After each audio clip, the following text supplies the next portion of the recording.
आज मैं आपको एक संस्मरण सुनाने जा रही हूँ जिसे मैंने अपने ब्लॉग आराधना का ब्लॉग में 2015 में प्रकाशित किया था। मैंने इस संस्मरण को शीर्षक दिया था, शुक्रिया दोस्त, इंसानियत पर मेरा भरोसा बनाए रखने के लिए। बात तब की है जब मैं इलाहाबाद पढ़ती थी। ये 1997-98 का समय था। मैं इलाहाबाद से आजमगढ़ स्थित अपने गांव अक्सर अकेली आती जाती थी। बचपन से ही एक छोटे शहर में पली बड़ी थी, और वह भी रेलवे स्टेशन के आसपास, जहाँ कभी रात नहीं होती। मेरे लिए बहुत मुश्किल था बस से इलाहाबाद से आजमगढ़ और वहाँ से 30 किलोमीटर दूर एकदम सुदूर में स्थित अपने गांव जाना। शाम होते ही कस्बों और गांवों में चहल पहल कम होने लगती थी। सर्दियों में काफ़ी परेशानी होती थी क्योंकि गांव पहुँचते पहुँचते अक्सर अंधेरा हो जाता था, और उस पर भी शहर से गांव जाने में कम से कम 3 जगह सवारियां बदलनी पड़ती। जल्दी सवारियां मिलती नहीं थीं, कभी कभी घंटों इंतज़ार करना पड़ता। इन सब कठिनाइयों से बचने के लिए मैं इलाहाबाद से एकदम सुबह लगभग 5:30-6 बजे निकलती, लेकिन तब भी देर हो ही जाती। उस दिन भी ऐसा ही हुआ। मैं अकेली गांव से लगभग 15 किलोमीटर दूर स्थित एक कस्बे में पहुंच गई, लेकिन वहां से कोई सवारी नहीं मिल रही थी। मैं टैक्सी स्टैंड, टैक्सी का मतलब उस क्षेत्र में जीप ही होता है, पर खड़ी थी। अचानक एक जीप मेरे पास आकर रुकी। ड्राइवर ने पूछा, कहाँ जाना है? मैंने गंतव्य बताया तो बोला, बैठ जाइए, हम उधर ही जा रहे हैं, छोड़ देंगे। उनका कहने का मतलब शायद यह था कि वे रोज़ सवारियां नहीं ढोते। जीप में कई और लोग भी बैठे थे, एक महिला भी थी, तो मैं बैठ गई। मुश्किल तब शुरू हुई जब धीरे धीरे एक एक करके सारी सवारियां रास्ते में उतर गईं। सर्दियों का समय था, 6:30 बजे से ही अंधेरा गिरने लगा था। मैं अपने गंतव्य से आधी दूर पर ही थी कि जीप पूरी तरह खाली हो गई और बाहर अंधेरा भी हो गया। जीप में केवल ड्राइवर, क्लीनर और मैं बचे। एक और तो मन में धुकधुकी लगी थी, ऊपर से ड्राइवर की वेशभूषा और डरा रही थी। वह एक 6 फुट का लंबा तगड़ा नौजवान था।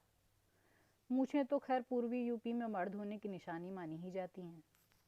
उस पर भी जनाब पान चबाए जा रहे थे, मतलब विलेन के सारे गुण मौजूद थे बंदे में। पता नहीं उन्हें खुद के बारे में बताने का शौक था या मुझे थोड़ा सा कुचाया हुआ देखकर उन्होंने बात करनी शुरू कर दी। बताया कि ये जीप उन्हीं की है, कहने का मतलब कि वो ड्राइवर नहीं है। उनकी कई जीपें इलाके में सट्टे पर जाती हैं। रोज़ वाली सवारियां ढोने के लिए जीप नहीं देते क्योंकि उससे गाड़ी कबाड़ा हो जाती है, और है भी बहुत झंझटी काम। मुझे उनकी बातें सुनने में कोई दिलचस्पी नहीं थी, लेकिन इससे माहौल तो कुछ हल्का हो ही रहा था। बता दूं कि मैं जब शुरू में गांव गई थी तो मुझे उस क्षेत्र, मतलब पूर्वी उत्तर प्रदेश के क्षेत्र के लड़कों से एक चिढ़ जैसी हो गई थी। लड़कियों को देखते ही उनकी निगाहें मधुमक्खी की तरह उनसे चिपक जाया करती हैं। मुझे सारे ही बड़े चीप लगते थे। क्षेत्रवाद मेरे अंदर कूट कूट कर भरा था। मुझे लगता था कि लखनऊ के आसपास के लड़के ज़्यादा सभ्य होते हैं। ये तो बहुत बाद में पता चला कि लड़के हर जगह के एक जैसे ही होते हैं भारत में, लेकिन उसमें गलती उनकी नहीं, उनकी सोशल कंडीशनिंग की होती है। जी हाँ, नारीवाद का अध्ययन करने के बाद मुझे अक्ल आई कि लड़कों का छिछोरापन भी सामाजिकरण की ही देन है। पर उस समय वो ये महाशय मुझे एकदम छिछोरे, मुंबईया बोली में टपोरी और दिल्ली की भाषा में वेल्ले लग रहे थे। मुझे लग रहा था कि ये अपनी कहानी सुनाने के बाद मेरे बारे में ज़रूर पूछेंगे, और वैसा ही हुआ। मैंने उनके सभी सवालों के जवाब दिए क्योंकि मेरे पास और कोई चारा ही नहीं था। पहले उनको लग रहा था कि मैं आजमगढ़ शहर से ही अपने गांव आ रही हूँ। जब उन्होंने यह सुना कि मैं इलाहाबाद में पढ़ती हूँ तो खुश हो गए।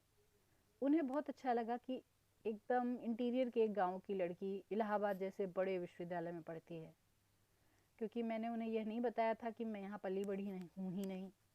गांव में होती तो शायद सर पटक कर मर जाती और कभी इलाहाबाद पढ़ने का सपना पूरा ना होता।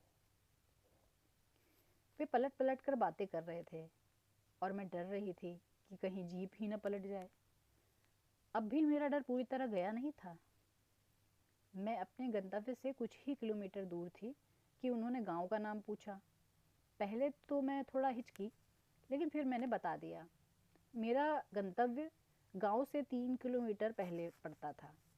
फिर वहां से मुझे पैदल घर तक जाना था। तब मेरे गांव के आसपास तक जीपें नहीं जाती थी क्योंकि सड़क बहुत ख़राब थी और गांव एक तरफ पड़ जाता था, किसी मुख्य सड़क से जुड़ा नहीं था। ड्राइवर साहब ने मुझसे कहा कि उन्हें भी उधर ही जाना है और वे मुझे गांव के बगल में छोड़ देंगे। मैंने उन्हें मना भी किया पर वे माने नहीं। जब तक मैं अपने गांव पहुंच ही नहीं गई तब तक मेरा डर दूर नहीं हुआ। आश्वस्त मैं तब हुई जब उन्होंने मुझे गांव के बगल में छोड़ा और मेरे थोड़ी दूर निकल जाने पर जीप घुमा ली। तब मुझे पता चला कि उन्होंने मुझसे झूठ कहा था कि मुझे उसी तरफ जाना है। वे सिर्फ मुझे छोड़ने मेरे गांव तक आए और मेरी कृतज्ञता देखिए कि मैंने उनका आभार भी नहीं व्यक्त किया। बातचीत में वे 3-4 बार कह चुके थे कि अपने इलाके की हैं तो आप बहन ही हुई ना, और मैंने उन्हें पलटकर एक बार भी हाँ भैया नहीं कहा। पता नहीं क्या हुआ कि इस बात से मेरी आंखों में आंसू आ गए। कृतज्ञता के आंसू, मानव के प्रति सहज प्रेम के आंसू। मुझे उन पर विश्वास ही नहीं था, या घर पहुंचने की जल्दी थी, या उस क्षेत्र के लड़कों के प्रति मेरा पूर्वाग्रह। किसने मुझे रोका, मैं नहीं जानती, लेकिन मुझे आभार व्यक्त करना चाहिए था। न जाने कितनी बार ऐसे ही बिना स्वार्थ के लड़कों ने मेरी मदद की है।